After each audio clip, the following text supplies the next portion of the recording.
పిఎన్న PNL. Hi hi అండి PNL గారు. Like ఎంతమంది వస్తున్నారు, లైక్లు మాత్రం ఇవ్వట్లేదండి. డబ్బులు ఇచ్చినట్టే ఫీల్ అవుతున్నారు లైక్ ఇవ్వటానికి. ఉమ్? ఒక లైక్ ఇవ్వటానికి డబ్బులు ఇచ్చినట్టే ఫీల్ అవుతున్నారు. లైక్లు ఇవ్వండి సార్ ప్లీజ్. రిక్వెస్ట్ చేస్తున్నాను కదా, బతిమాలుతున్నాను కదా, గొంతంతా నొప్పి మిమ్మల్ని అడిగి అడిగి అడిగి అడిగి.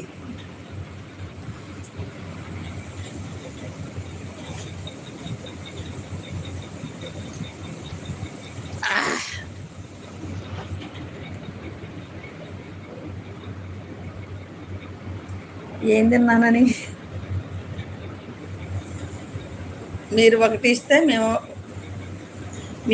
ఇస్తే మేము ఒక లైక్ ఇస్తాం. ఏముంది నా దగ్గర ఇవ్వటానికి ఏం లేదు, బూడిద తప్ప. అది ఎన్టీ రామారావు అన్నట్టు, నా దగ్గర ఏం లేదు బూడిద అన్నట్టు. లైక్